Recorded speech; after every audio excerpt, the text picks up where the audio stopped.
Hola mis amigos, it's week 2, semana 2, y 24, the clue in the old album, Nancy Drew. This is chapter 2. This week we have ocho palabras vocabulario. Cyclone, cyclone. Cyclone in español es ciclón o huracán. Culprit, culprit. Delincuente, delincuente, delincuente. Second hand, second hand. Es poquito barato y de segundo mano, de segundo mano. Intimation, intimation. Implied or suggested. Intimation, intimation. Crédito, credit es crédito en español. Credit. Credit. Collection, collection. Es album, album. Cabinet, cabinet. Armario, armario. Headstrong, headstrong es terco or aferrado, durante, intransigente, intransigente. Pardon mi pronunciation. Headstrong.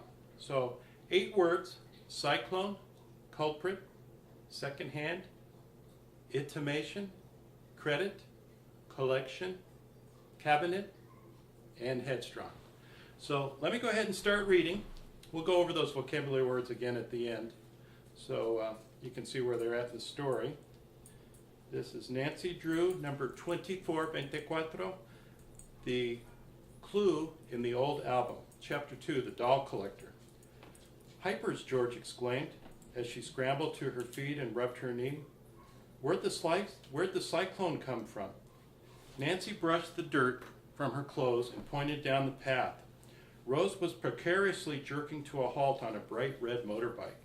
There's our culprit. The young girl hopped off the vehicle and skipped towards them. Jiminy crickets.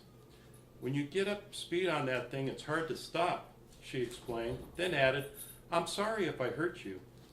Nancy assured Rose that fortunately both she and her friend were all right and introduced Rose to George. Aren't you a little young to be riding around on a motorbike? George asked. Regular bikes are too slow, Rose declared. I'd trade mine for this one, but it doesn't work right. Does your grandmother approve of you having it? Nancy asked. Granny doesn't approve of anything I do, Rose pouted. Then she laughed. She couldn't interfere in this deal. I traded my two-wheeler for the second-hand motorbike before she could say no. Your name ought to be Wild Rose, said George, disgusted. Rose frowned. You're a meanie. You're a girl and they call you George? Have you a license for the motorbike? George asked her. Rose's face grew red. No. Then it's against the law to ride it. I'll watch out for the police, Rose giggled. Say, did you come to see Granny?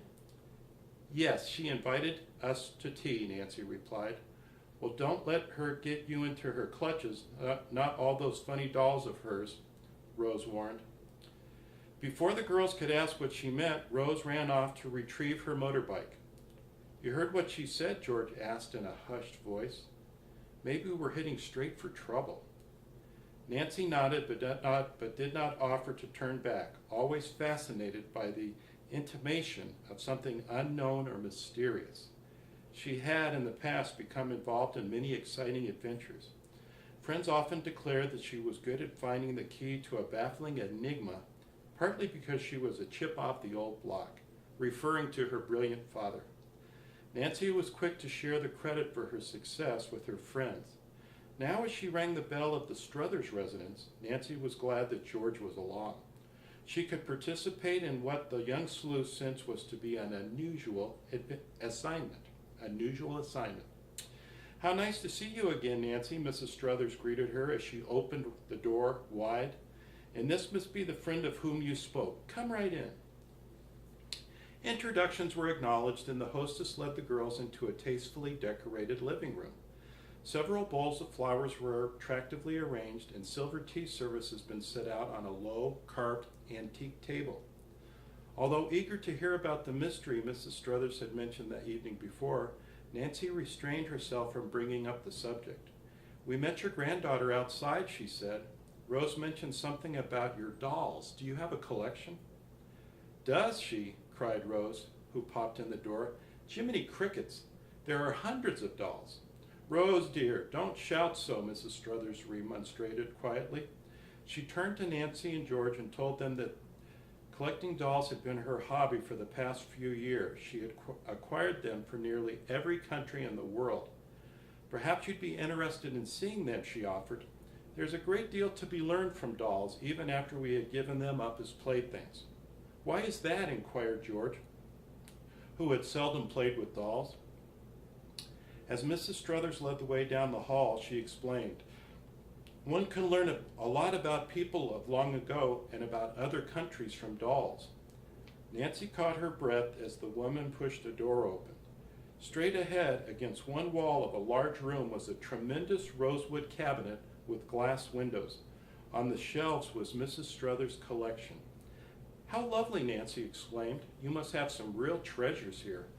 Mrs. Struthers reached into the cabinet and selected a little old lady dressed in a red cape with a black silk bonnet. Over her arm was a tiny basket. "I have been fortunate in getting some unusual dolls," she told her guests.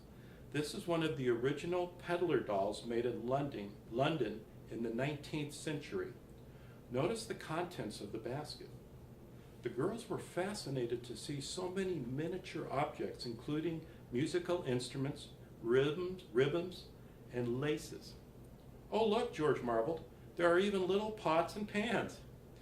"Imagine making something like this," Nancy interjected. She reached into the basket and picked up a tiny set of knitting needles holding a half-completed miniature sock. Just then the girls' attention was diverted by a sound of a tinkling melody. Rose motioned towards a small table where a beautiful doll stood on the velvet-covered box from which the music was coming. "Watch," she directed. The doll began to move her head from side to side in time with the music. To add to her charm, she brought up one hand to smell a wee bouquet of flowers she was holding, while with the other she demurely waved a tiny jeweled fan. Abanico. "She's darling," Nancy said. Mrs. Struthers was delighted by her visitor's reaction, but suggested they return to the living room and have tea. "Not for me," Rose sang out, and left them. "I'm afraid I have very little control over my lively granddaughter," the hostess lamented as she poured the tea. "Perhaps it's because she doesn't have the strong hand of a father. I feel I can tell you girls about this without fearing of your violating my confidence," she went on. "Rose's father was a Spanish gypsy and a talented violinist. He gave many concerts in this country. My daughter became entranced with him and his exquisite playing. Against Mrs. Struthers and my wishes, she left home to marry him." Nancy now understood the reason for the woman's tears at the recital. "It must have been a great shock to you," she said. Mrs. Struthers nodded. "We were very upset by my daughter's act, and I regret to say rather harsh with her. She was banished from the family. When Rose was 8 years old, her father deserted her, and we pleaded with Edna to come home with the child."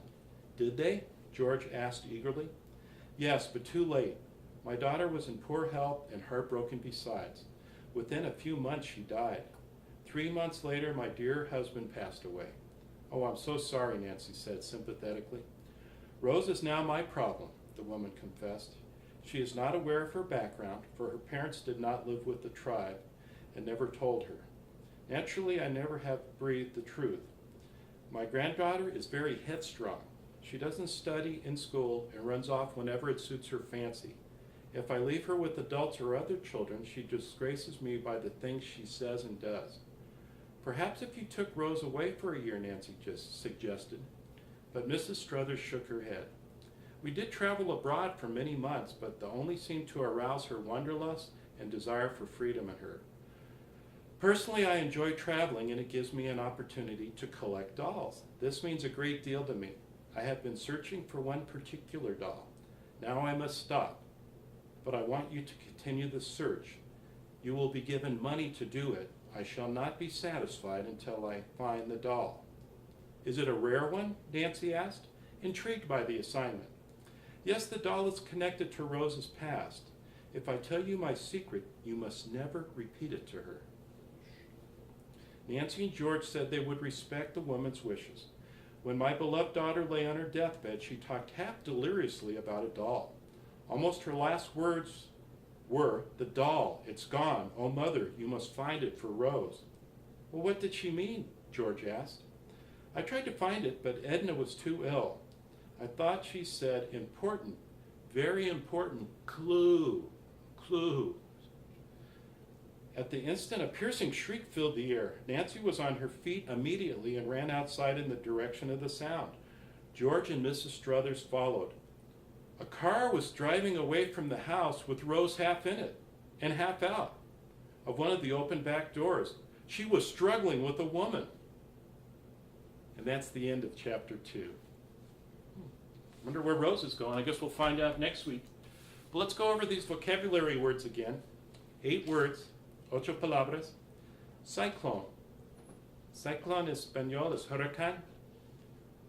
Culprit. Delincuente. Second hand. De segundo mano. Intimation. Es diferente palabra than intimate. Intimation. Anticipating, the suggestion of, something foreshadowing. Crédito. Collection es en español palabra álbum. Cabinet. Armario. Headstrong. Terco, aferrado, duro, intransigente, perdón, mi pronunciation is muy mal. Intransigente. Okay, so that's it. We'll have chapter 3 next week. And I told some of my friends I was on vacation at the beginning of March, and it's been kind of tough getting back in a routine. But hopefully, now it's the middle of March and spring is here. Es primavera. It's nice and sunny here, and hopefully we'll get back in a nice work routine. So muchas gracias por tiempo y hasta luego.